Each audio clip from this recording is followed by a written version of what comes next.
Guddisan isin jechuun barbaadatan kabajamtoota daawwattoota keenya ani kan Firimaanidha.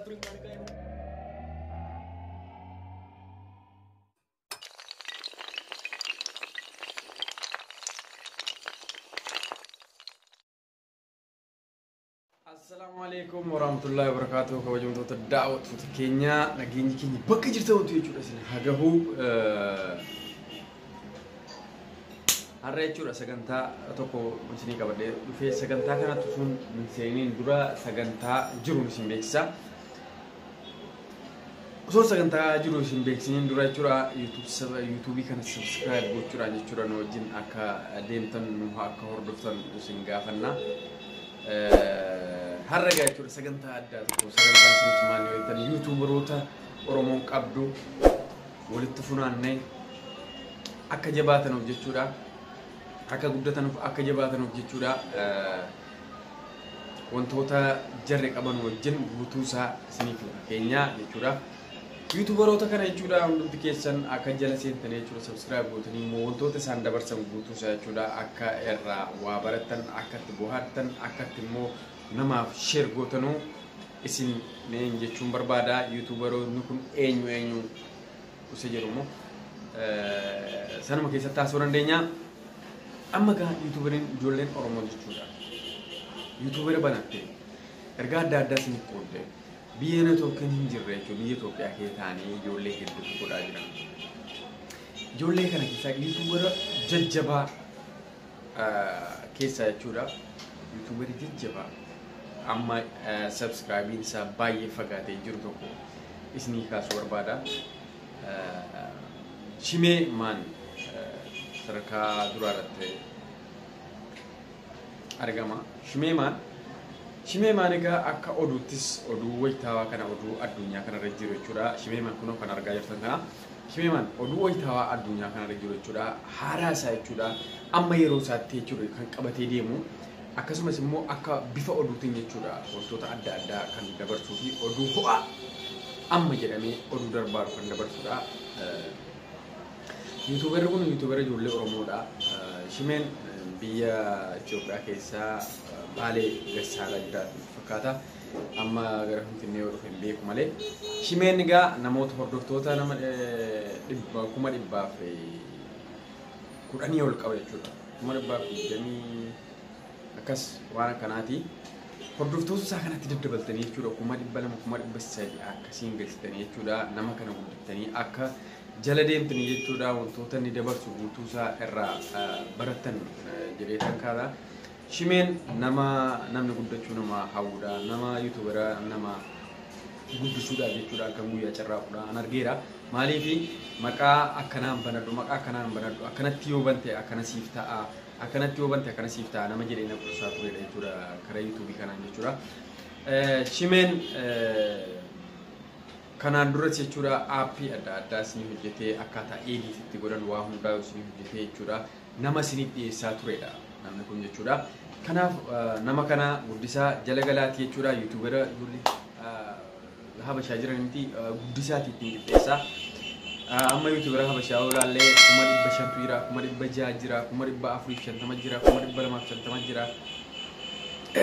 Garuu ijoolleen keenya ammallee 150 irraa hin darbine jechuudha. Kun baay'ee namatti dhaga'ama. Garuu hedduminaan nuyi kan addunyaa kana qabee jiru. Kanaaf hundumti keessan akka nama kana deemtanii subscribe gootan Shimeemaan jechuun kunooti. Egaan kan itti aanu kabajamtoota daawwattoota keenyaa kan itti aanu eenyuun yoo jettan Obsaa Teeknoo.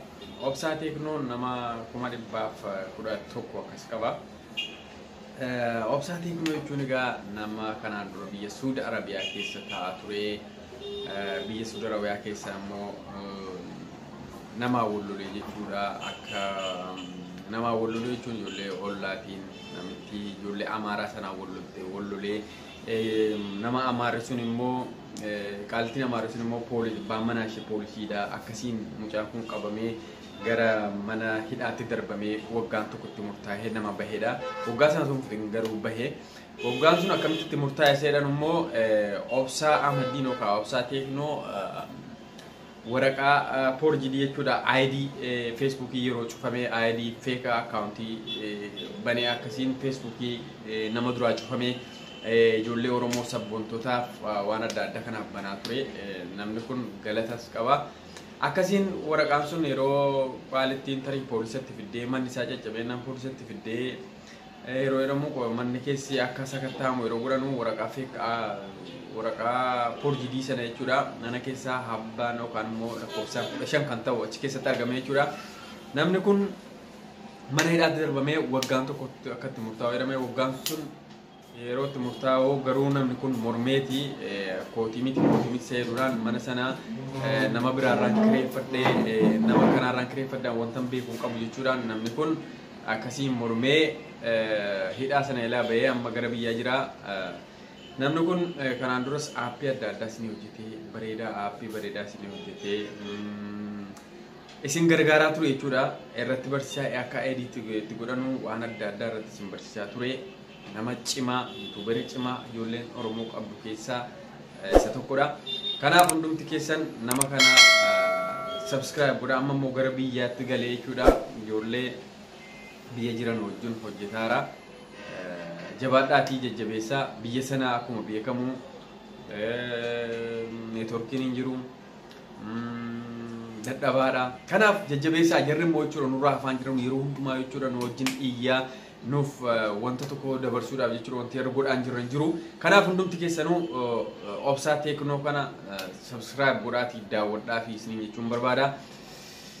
Egaan inni itti aanu yuutuubera cimaa bareedaa jechuudha sadarkaa sadaffaa irratti argamu Abdii Muktaar jechuudha. Abdii Muktaar kanan beeku keessaan isin timaara yuutuuberan beeku keessaan isin timaara.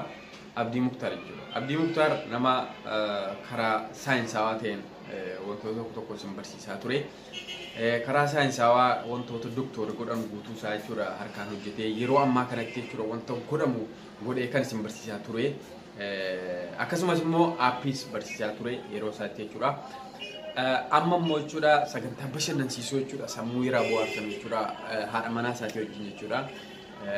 Magee wajjin jechuudha sagantaa pranki sagantaa challenge adda addaa jechuudha qabatee isinii dhiyaatee jechuudha akka gaariitti jechuudha isin bohaarsaara isin taphachiisaara isinis immoo duuka jirtu argaan jira subscribe immoo 83 nama ga'ee jiru sadarkaa sadaffaa irratti kan argedha. Sadarkaa sadaffaa irratti argee 83 sadarkaa sadaffaa irra taa'uun isaa jechuudha. Baay'ee bareedaadha. Isinis immoo jabaadhaati ammas mucaa kana jechuudha jajjabeessa. Abdii Muktaar Tuub yookaan immoo Abdii Ande Magee kunooti YouTube kana subscribe godhaa hundumti keessan jechuun barbaada. Sadarkaa arfaffaa irratti kanan argu namni kun silaa sadarkaa tokkoffaa ta'u ture akka yuutuuberii maal akka ta'e bareen nama kanan argu jalqabee dhugaa siin tumoo ta'e ani maaf wal sobaa deemuu hin ta'u.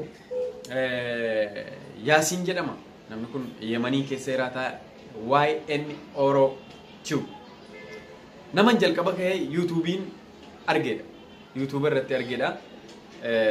Garuu subscribe egaan YN Oroodha. YN Oroon kun namoota ijoollee Yemanii keessa jiraatanudha. Ijoollee jiru waqtuma Yemanii keessa jiraatanudha.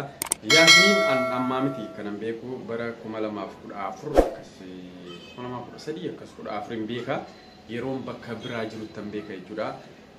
Namni kun duraan jechuudha yuutuubera ijoollee Oromoo qabu keessaa naman dura argedha. Baay'ee cinqama, baay'ee tattaafata. Drama adda addaa, challenge adda addaa, gaafiif deebii adda addaa, wantoota adda addaatiin jechuudha ijoollee Oromoo bohaarsaa bara dheeraa tureera. Garuu subscribe isaa reef 74 akkas gala.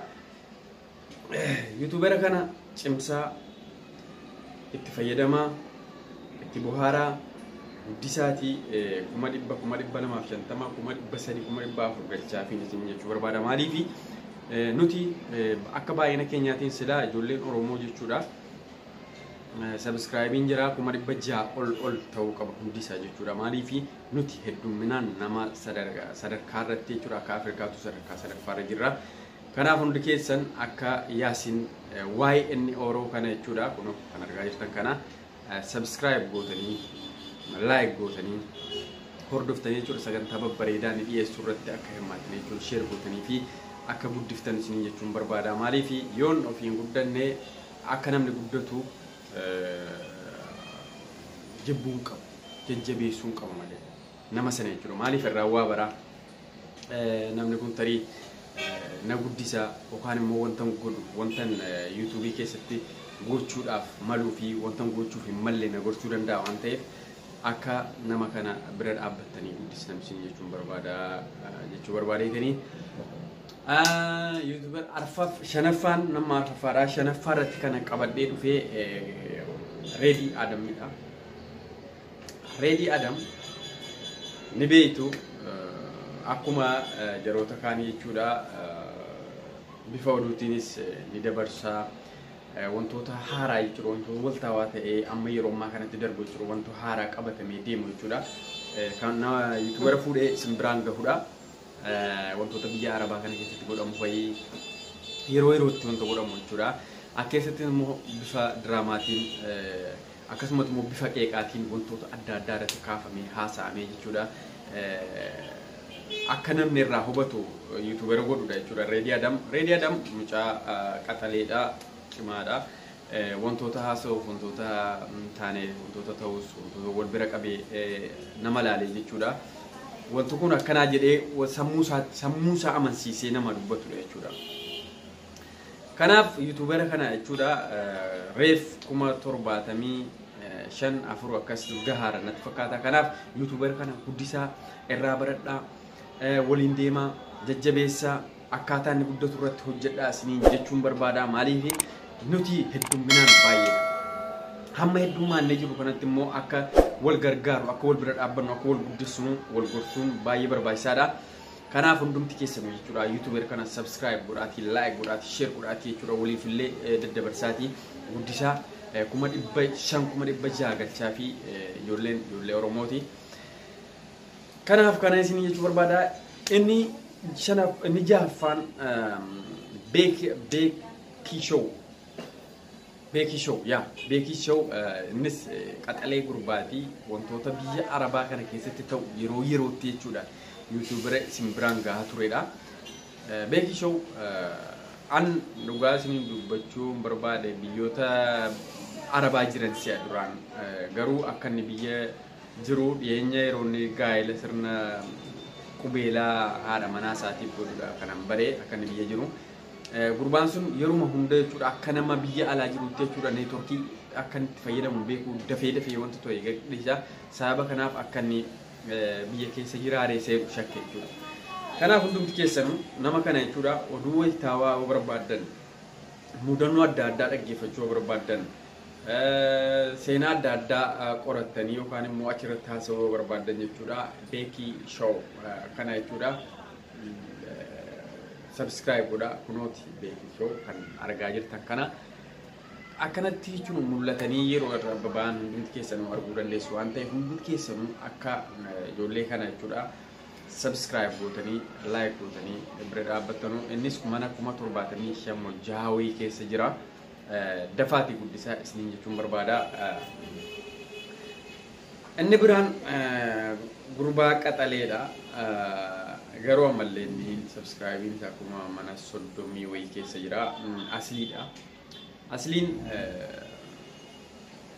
ammallee nama YouTubera reefol ka'uudha garuu hamma nama ga'uun isaayyuu immoo waan guddaadha sochii isaatiin qaxaleedhaan kuma 33 kuma 30 wayii keessa jira fakkaata Asli onne isa jechuun asli namni hin beekne jiru social media irratti namoota social media kanaan tokko kun dhaaban keessa jechuudha asliin isa tokkodha namni asli hin beekne namni kolfuu barbaadu namni ashaquu barbaadu namni ittiin buhaaruu barbaadu namni immoo wantoota tokko irraa wantoota tokko hubachuu barbaadu jechuudha asli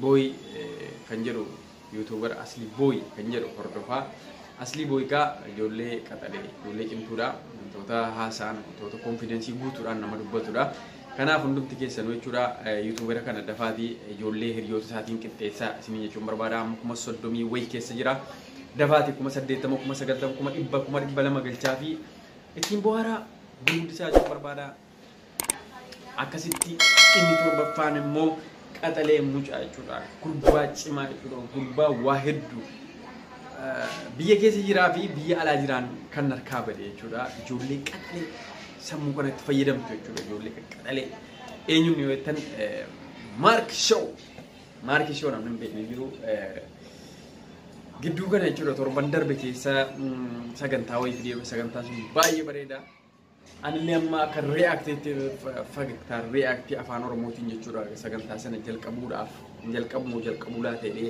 sammuu kana keessa deemsifamaa jira sagantaa isaatiin immoo wal fakkaataa laata seedu immoo xiqqoo haasaan jira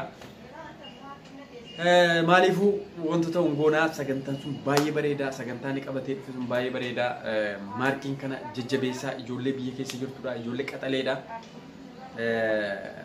nama kana jechuudha bira dhaabbadha akka nama biyya biraatti jiru akka nama biyya Awurooppaa Ameerikaa kana jirutti jechuudha sagantaa bareedaa kana jechuudha neetworkii soo kana sanatuun jedhin daataatti fayyadamanii jechuudha dafanii yeroo gadhiisan sagantaa bareedaadha jedheetan fudhachuu jalqabe maaliifi sagantaan sun nama hawwisiisaa seenaa nama barsiisaa wantoota abbummaa nam tokko qabu jechuudha maalummaa isaa achirraa baruu dandeessa jechuudha nam tokko subscribe isaa garuu amma deemaa fi jira jechuudha subscribe kuma 20 galeeraa fi kuma 20 galeera jechuun immoo heddummaatee jechuu miti bareeda jechuudha garuu immoo nama kan bira dhaabbadhaatii ol kaasaa sagantaa bareeda wanti nu godhu amma immoo gara nama dhukkubsatu tokko yoo illee argaa nama dhukkubsatu bira dhaabbatee gargaaraa jedhaa jira hayaatii dhamti fakkaata ni dhukkuba waan dhukkuba kan barree anis liivii isaan ilaalaa ture sagantaa kana yoo hamma tokko buuftaniif nama kana gargaaruu dandeessu sayid wayii kan dhaga'een ture liivii wayii kanaaf sagantaa isaa hordofaatii wantoota inni barbaadu yoo guutuullee baattan hamma tokkorraa jejjedhaa fi jechuun barbaada inni dhuma ijoollee lama jiranii ibsuu obsee jedhamu ibsuu obsee kun ijoollee biyya Keeniyaa keessa jiraatanudha ijoollee biyya Keeniyaa keessa jiraatan kana sagantaa bareedaa sagantaa pirankii sagantaa gaafiif deebii sagantaa diraamaa adda addaa ijoollee gaggeessanudha nama 50,000 wayii akkasumatti fakkaata xiyyeeffadhee illee ilaalle ijoolleen kun baay'ee ciccimoo jechuun barbaada isaanis hordofaa tokko immoo hiriyuma isaa jechuudha kiyyaa jedhama ijoolleen kunis sagantaa bareedaa pirankuma diraamaa fi pirankiidha kan jirre qabanu kanaaf sagantaa kana hordofaatii ijoolleen kun 40,030 wayii keessa jiranii guddisaatii sagantaa kana hordofaa yeroo hundumaa jechuun bira dhaabbadhaa ijoollee kana bira dhaabbadhaa sagantaan bira jechuudha yuutuubera biraatiin hamma walitti deebinutti sagantaan keenya guyyaa irraa jechuudha kanuma qofaa sagantaa kana immoo jechuudha kan isiniif qopheessee isiniif dhiyeessee ani sababa firrisaa yookaan firiimaanidha yeroo hundumaa jechuudha wantoota isin barbaadan qabatee isiniif dhufa yuutuubera biraatiin immoo walitti deebinaa yuutuubera nama 1,000 illee maaf hin taane yuutuubera waan gaarii hojjetamu jechuudha isiniif daddabarsinaa yuutuubera irraanfanne yoo jiraate isiniif finnaa kanaaf hundumti keessan jechuudha yuutuuberoota kana bira dhaabbadhaatii guddisaan isin jechuudha